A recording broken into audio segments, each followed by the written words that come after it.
Bonjour à tous et bienvenue dans cette nouvelle Open the Boîte. Aujourd'hui, on vous présente Art Society de Lucky Duck Games.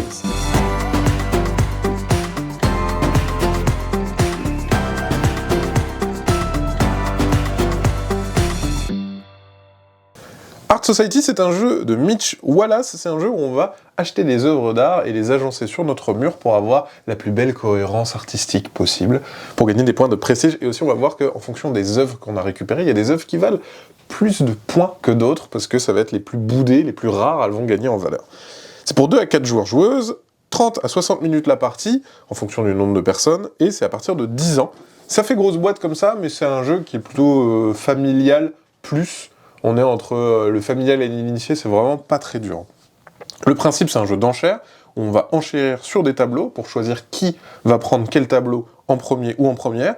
On va les agencer et on va tenter de poser ces tuiles pour faire un agencement de goût pour gagner un maximum de points.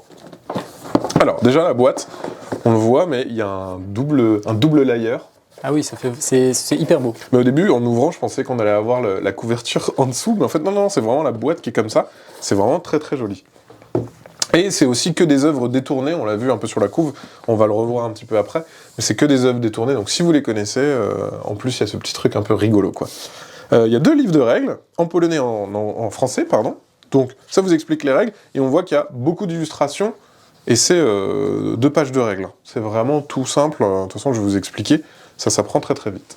On a les plateaux individuels. Au début de la partie, chaque joueur-joueuse va récupérer un de ces plateaux. Les plateaux, ils ont un petit vernis sélectif, et en plus c'est légèrement en relief. Donc on sent que c'est un petit peu en relief, et c'est là qu'on va placer les tableaux. D'accord, chaque petit symbole en fait a un petit, les espèces de trompettes ou ouais, ce que c'est. C'est ça. Bah, en fait, c'est le symbole de la personne. Là, par exemple, le chien, effectivement, il a un petit corps, une petite trompette. Ici, lui, il a une montre à gousset, etc. Donc là, le petit explorateur, il a un petit carcan. Et voilà. Ça, c'est pour que les tuiles ne... Enfin... Non, c'est juste un repère visuel. Pour le coup, c'est pas assez épais pour que ça bloque les tuiles, okay. Mais c'est juste un repère tactile qui est hyper agréable, et visuellement aussi, ça rend bien. Donc au début de la partie, on va choisir notre petit mur sur lequel on va exposer nos œuvres. On va avoir le plateau central. Le plateau central, c'est ça qui va définir donc toutes les œuvres qui ont été boudées, qui n'ont pas été récupérées. On va les mettre au musée, parce que personne ne les a achetées, donc le musée les récupère, et ça va, il y a 4 couleurs, et ça va faire monter en valeur un style qui a été boudé. Par exemple, si vous ne prenez pas une nature morte, et du coup, les natures mortes vont gagner en valeur, parce qu'elles sont plus rares. Tu vois, elles sont exposées au musée, donc du coup, c'est un peu stylé d'avoir des natures mortes. Les tableaux, justement, les voici. Donc là, on voit, il y a plusieurs choses sur cette punchboard. On a des tableaux. Les tableaux, à chaque fois, ils ont plusieurs informations. Elles ont le cadre et le type d'œuvre. Ça peut être des portraits, ça peut être, par exemple, ici, des natures mortes.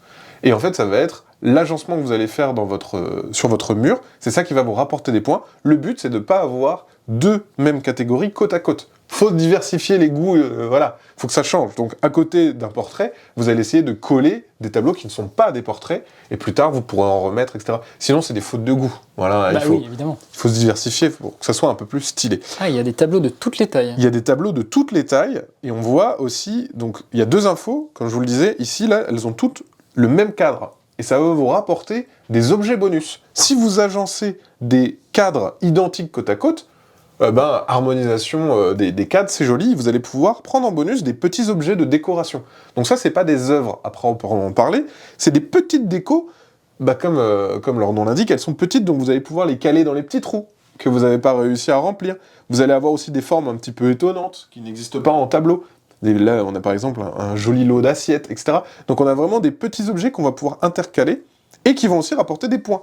Le nombre de boucliers, c'est le nombre de points qu'ils vous apportent. Bien sûr, vous pouvez prendre un objet équivalent au nombre de tableaux adjacents identiques. Si vous avez 2 tableaux adjacents, c'est maximum niveau 2 que vous pouvez prendre. Si vous avez 3 tableaux identiques adjacents, là vous pouvez prendre une belle pendule qui vaut 3 points de victoire. Donc il y a un délire de plus votre collection est vaste, plus vous allez pouvoir prendre des objets qui vont vous rapporter des points, etc. etc. On voit qu'au niveau des tuiles, il y en a énormément. Et à chaque fois, c'est vraiment des œuvres détournées. Donc c'est hyper cool. Si vous êtes un petit peu adepte d'art, voilà, vous allez retrouver des tableaux assez connus. Donc ça, déjà, c'est vraiment très très chouette. Les tableaux, on le voit, ils vont avoir des valeurs, en fait. Donc, et ça, c'est très bien pour deux choses, notamment parce que vous allez pouvoir les trier dans la boîte, et vous allez voir la boîte, vous allez être impressionné. Moi, je trouve ça génial. Je vais vous montrer tout de suite à quoi ressemble la boîte. Donc là, on a d'autres jetons. J'en ai enlevé quelques-unes. Hop. Et en fait, regardez comment ça se présente. Ah oui. La boîte, elle est en velours. Vraiment, j'ai vraiment jamais vu ça. Et en fait, les tableaux, je vous le disais, par exemple, là, on a une magnifique Joconde 2.0. Les petits tableaux, en fait, la mise en place du jeu, une fois que vous avez tout dépunché, vous allez mettre dans chaque emplacement les différentes tuiles. On voit que c'est plus ou moins profond parce qu'il y en a plus ou moins des tuiles. Et la mise en place sera faite. Pourquoi ? Parce qu'à un tour de jeu, la personne qui a le marteau, c'est la personne qui va définir quels seront les tableaux mis en enchère. Et elle va en prendre autant qu'il y a de joueurs, plus 1. Mais c'est elle qui décide. Tiens, je vais mettre un tableau comme ça.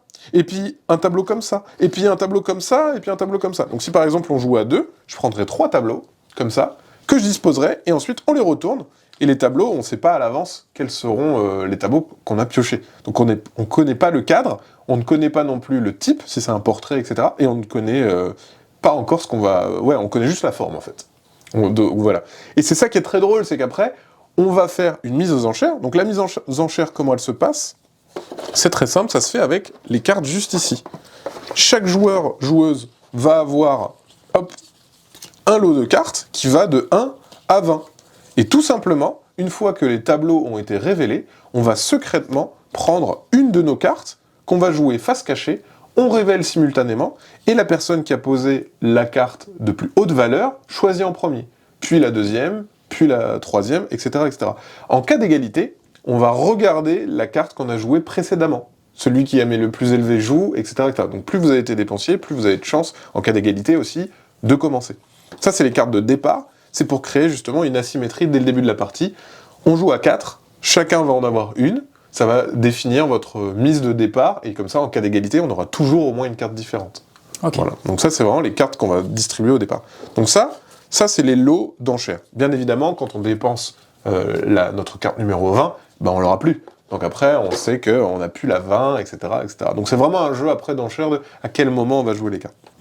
Il y a les résumés des règles, donc il y a en français et en polonais. Ça vous explique comment se passe un tour de jeu, donc c'est hyper simple un tour de jeu, on l'a vu. Et le scoring à la fin. Le scoring à la fin, il est tout simple. Le but, ça va être de remplir son mur. Si vous réussissez à remplir complètement votre mur, vous gagnez 5 points. Par contre, on l'a vu sur le tableau individuel, si vous remplissez pas les coins, ça fait moins de points. Petite subtilité aussi, c'est la ligne de vue. Quand on est debout dans son salon, les tableaux qu'on voit le mieux, c'est ceux qui sont à hauteur d'yeux. Et bien là, tous les tableaux qui sont dans la ligne de vue et qui seront les tableaux les plus plébiscités, ceux qui valent le plus de points, vous allez gagner des points supplémentaires. Il y a aussi les tableaux superflus, donc c'est si vous prenez des tableaux et que vous n'avez pas réussi à les mettre sur votre mur, vous allez les mettre de côté et ça va vous faire perdre des points de victoire. Comment on va définir la valeur des tableaux ? Je vous l'ai dit, en fait c'est juste ici, on a ces petits jetons qui sont juste là. Et donc du coup, au moment de la sélection des tableaux, par exemple on a le choix entre ces 3 tableaux, toi tu décides de prendre ce portrait, moi je décide de prendre ce paysage, hop, ce tableau a été boudé, il n'a pas été récupéré, du coup on va augmenter sa valeur sur le marché de l'art. À la fin, on regarde le tableau qui était le plus boudé, enfin le type qui a été le plus boudé, chaque tableau de cette couleur dans ton mur te rapportera 5 points. Ici, chaque tableau 4 points, etc., etc. Et 2 points pour le tableau, le type de tableau le plus boudé. Donc en fait, c'est ça qui est un peu drôle, c'est plus les tableaux sont pris, moins ils auront de points de victoire à la fin de la partie. Donc il faut jouer un peu sur 2 tableaux, j'ai envie de dire, dans ce jeu. Voilà. Et après, bien sûr, on va pouvoir agencer son petit... alors je vous montre quand même ce que ça rend, parce que c'est vraiment cool. Donc on place les petits tableaux comme ceci.